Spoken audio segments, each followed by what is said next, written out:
Togo Info. Le Togo à votre portée. Les membres du comité de suivi des fluctuations des prix des produits pétroliers, Ferdinand.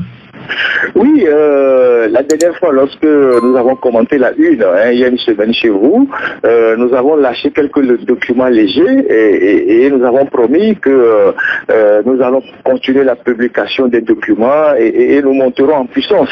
Vous savez, cette affaire de Petrolgate est une nébuleuse.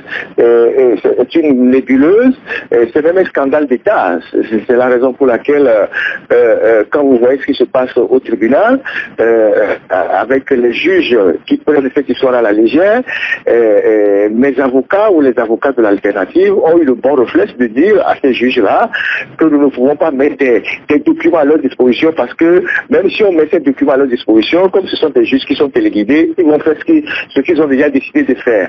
Et donc nous, face à des juges ou à des magistrats qui ont laissé de côté le droit et qui raisonnent comme des grilleurs d'arachide de Diarpanga, nous avons décidé de prendre le peuple togolais à témoin parce que c'est au nom du peuple togolais que la justice est rendue. Et c'est pour cette raison que nous allons publier, continuer à publier les documents. Depuis que nous avons commencé cette histoire le 9 juin 2020, on a entendu beaucoup de choses. Des gens qui ont dit c'est pas vrai, c'est faux, on n'a pas de preuves, on n'a pas de documents. Aujourd'hui, plus on avance, les gens se rendent compte que vraiment c'est un dossier solide qu'on tient. Et même l'un des avocats qui faisait le tour des médias, qui niait même les détournements, a reconnu la dernière fois au tribunal qu'il peut admettre les détournements, mais qu'il ne peut pas accepter qu'on dise que son client fut. Alors, ce matin, dans la poursuite de ces documents que nous publions, nous mettons à la disposition de nos lecteurs un certain nombre de documents, des choses dont nous avons parlé déjà dans la grande parution du 9 juin 2020, notamment les comptes, les DAT, les factures, surtout les DAT. Les DAT, ce sont des dépôts à terme, ce sont des comptes généralement bloqués qui génèrent d'énormes intérêts. C'est une méthode que les responsables du comité de suivi et du comité de suivi des fluctuations ont exercé pendant longtemps et ces bénéfices-là, ils les ont empochés et ça a échappé à tout contrôle. Et donc, ce matin, nous espérons de passer un certain nombre de comptes. Les conflits d'intérêts que ces comptes sont en train de générer, vous verrez des comptes sur lesquels il y a Management Hydrocarbures qui est la société privée dirigée par le père et le fils Adjaki, qui font des comptes communs, des comptes courants ou des comptes DAT avec le comité de suivi. Le comité de suivi qui est une institution en fait administrative qui n'a pas de valeur juridique. La question de savoir sur la base de quels documents ces comptes ont été créés et les bénéfices générés par ces comptes retournent dans les poches de qui. Vous avez des DAT qui sont dans presque toutes les banques du Togo, au moins une dizaine de banques, qui ont généré d'énormes bénéfices. Ces bénéfices se retrouvent dans les comptes courants du comité et l'argent est débité, on ne sait pas à quelle fin. Alors, il y a un document essentiel que nous passons aujourd'hui parce que nous avions dit à l'époque que tous les ministres du commerce qui venaient dans ce comité étaient mouillés par les responsables tous les ministres du commerce qui arrivaient étaient mouillés par les responsables du comité et les gens avaient des voitures, des maisons, des bijoux, des billets d'avion, même certains, les études de certains enfants de ces ministres-là sont pris en charge par les premiers responsables du comité. Et donc ce matin, nous publions un document essentiel et ce document, c'est des virements d'un compte séquestre de la société Management Hydrocarbures dont on nous dit qu'elle a été créée sur recommandation des traders pour veiller sur les intérêts, ce qui paraît vraiment curieux. Et donc, cette société qui a un compte séquestre dans une banque de la place a viré sur un compte de l'ancienne ministre Madame Leguezim. Je rappelle que Madame Leguezim est devenue ministre le 31 juillet 2012 à la suite de la démission du gouvernement de Congo et de la formation du premier gouvernement de Aoumé Zoulou. Et donc, cette société Management Hydrocarbures, dont le père Adjaké, le fils sont propriétaires, a viré sur les comptes de Madame Leguezim plus de 528 620 000 francs CFA en 14 mois. Alors, le premier virement a eu lieu le 30 mai 2014, 100 millions qui ont été virés sur le compte de Mme Leguezim. Le deuxième virement le 17 octobre 2014, 72 620 000. Le troisième virement, le 6 janvier 2015, 276 millions. Le quatrième virement, le 11 novembre 2014, 50 millions.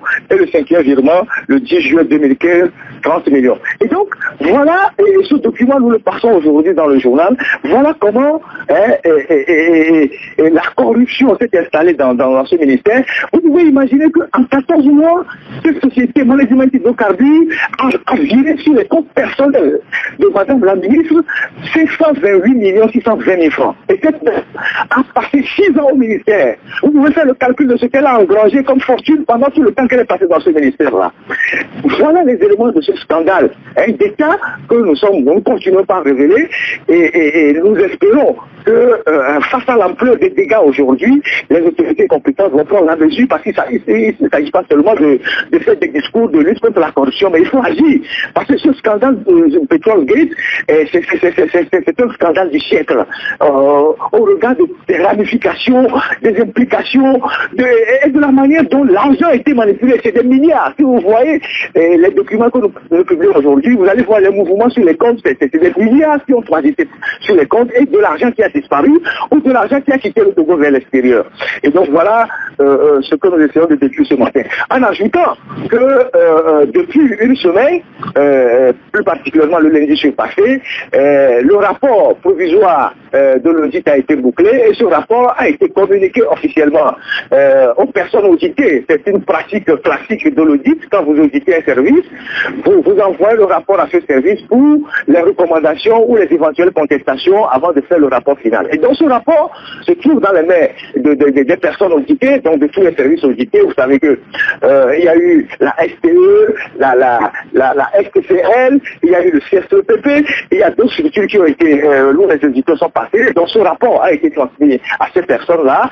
Et qu'est-ce qu'on entend? Les gens disent oui, puisque ce rapport est assorti de 70 recommandations, et la mission a été conduite par l'inspecteur Ibrahima Djemba, qui est un inspecteur qui a au moins plus d'une dizaine d'expériences, voire même 15 ans d'expérience, assisté de notre inspecteur, Tchabana Abdoubaki. Et donc, ce rapport est assorti de 70 recommandations, et vous savez très bien, vous l'avez certainement déjà appris dans certaines de ces recommandations, il est dit de relever certaines de leurs fonctions, de les mettre à la disposition de la justice, de restituer les fonds, ceux qui ont détourné les fonds doivent retourner les fonds au trésor public. Alors, qu'est-ce qu'on entend? Les gens qui sont aujourd'hui mis en cause disent oui, nous on ne peut pas restituer tout cet argent parce que nous ne les avons pas bouffés seuls, on ne veut pas couler seuls. Et donc, ils ont commencé par organiser ils ont commencé par dénoncer, comme vous l'avez entendu, leurs complices dans certains journaux dont ils ont l'habitude d'écrire ou de faire parvenir des textes, vous l'avez certainement entendu tout à l'heure. Et donc, voilà ce qui est en train de se passer. Et c'est intéressant pour le débat parce que il faut qu'on sache réellement qui a fait quoi. Et qu'est-ce qui s'est passé pendant tout ce temps-là, pendant au moins une quinzaine d'années. Et aujourd'hui, on sait que c'est de plus de 500 milliards qui ont été détournés, c'est plus que ça.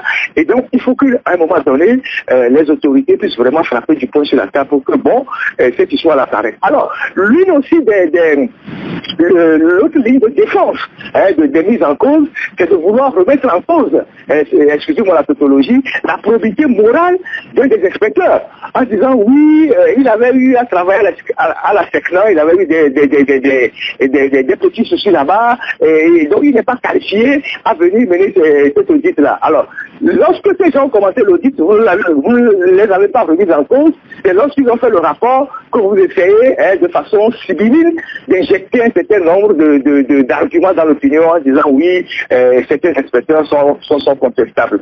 Donc voilà la situation dans laquelle nous nous retrouvons actuellement. Je peux vous assurer que cette histoire prend désormais une autre tournure. Tous les ministres du commerce qui sont passés là-bas ont été mouillés, les gens ont eu des voitures, les gens ont eu beaucoup d'argent. On vient de donner le cas de l'Égésime, elle a eu en une seule année 528 millions. C'est plus que 10 milliards. Elle a passé 6 ans dans ce ministère. Les autres ministres qui sont passés, il faut voir qu'est-ce qui a atterri sur leur compte.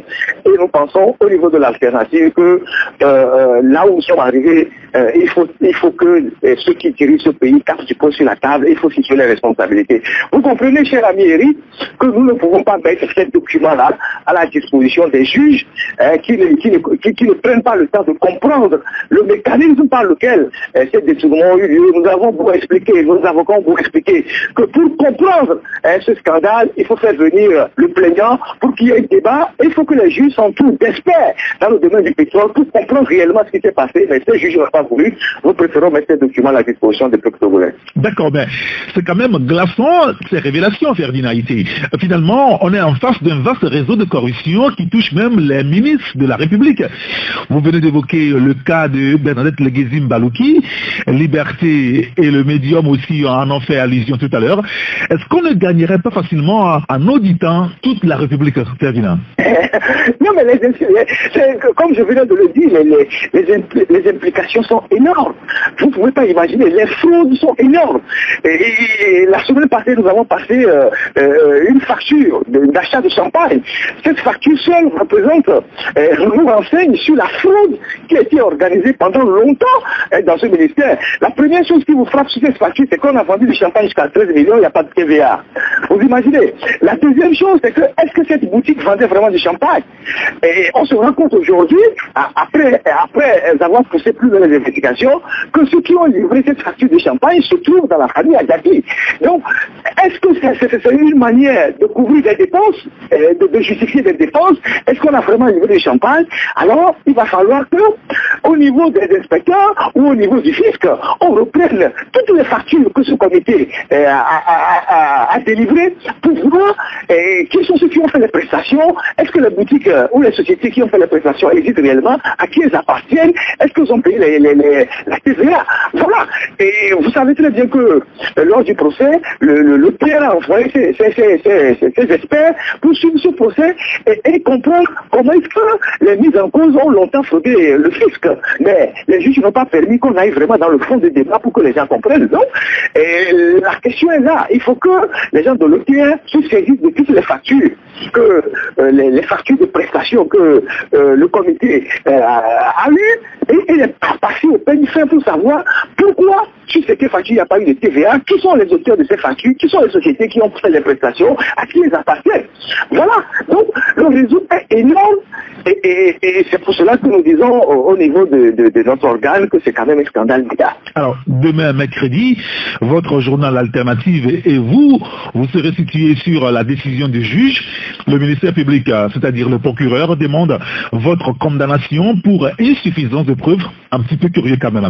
Vous allez vous attendre à quoi finalement, Ferdinand? Pas grand-chose. Mes avocats l'ont déjà dit, pas grand-chose. Si les juges devaient faire leur travail avec les nouveaux éléments qui sont aujourd'hui mis à disposition, dans presque tous les journaux qui sortent ce matin, ces juges-là devaient revoir leur décision en commençant par le représentant du parquet. Et donc, et laisser tomber cette affaire-là et ouvrir aujourd'hui une enquête pour comprendre ce qui s'est réellement passé dans cette affaire. Ou à défaut d'ouvrir l'enquête, prendre le rapport des experts pour ouvrir une information judiciaire et poursuivre tous ceux qui ont volé de l'argent pendant des années. Parce que quand il y a des milliards qui disparaissent, c'est les hôpitaux qui en pâtissent, c'est les écoles qui en pâtissent, c'est les universités qui en pâtissent, c'est les fonctionnaires qui n'ont pas de salaire.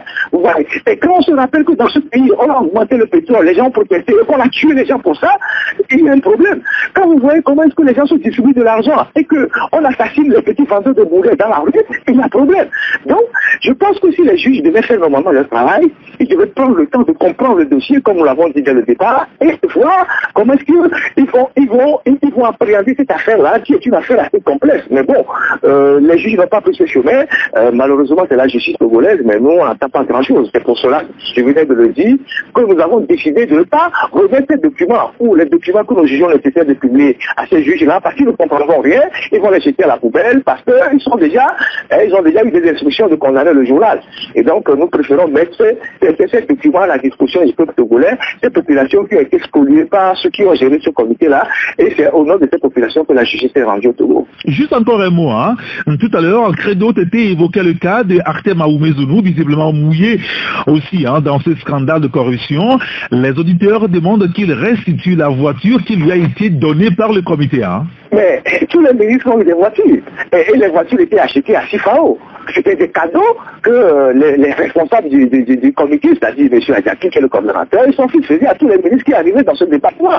Tous les ministres ont eu des cadeaux. Nous avons parlé de la voiture que roule actuellement Mme Leguezine, qui est une Prado, achetée par le comité. Ce qui n'est pas normal. Vous imaginez ce que c'est? Ce qui n'est pas normal. Donc, dans les recommandations de l'audit, il est demandé que les ministres qui ont gardé, qui ont eu ces voitures-là comme cadeau, restituent ces voitures à l'État, tout comme les fonds qui ont été détournés, et c'est des milliards, des centaines de milliards qui ont été détournés. Il faut que ces fonds retournent dans les caisses de l'État. Peut-être que ça permettra de construire les hôpitaux, d'acheter un scanner peut-être quelque part, ou de faire quelque chose.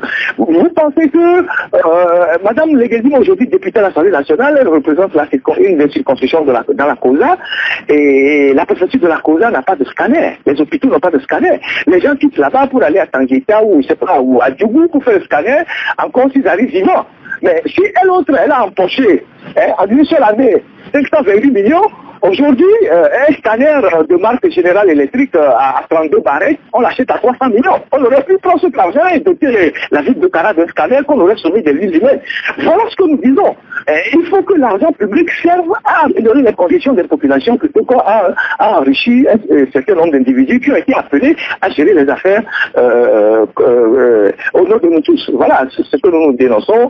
On n'en veut pas personnellement à quelqu'un, mais nous estimons que lorsque vous êtes à des postes de responsabilité, il faut rendre compte, mais quand vous prenez des libertés avec l'argent public, il faut aussi rendre compte. Voilà. Très bien. Ça devient intéressant tout ça. C'est dans la même optique que vous parlez justement de la lutte contre la corruption au Togo. Les discours mielleux de Faure Gnassingbé à la jauge Petrolgate. On lira donc tous ces sujets dans votre journal L'Alternative. Merci beaucoup Ferdinand Ité. Merci, je laisse Eric. Et passez une excellente journée. À plus tard.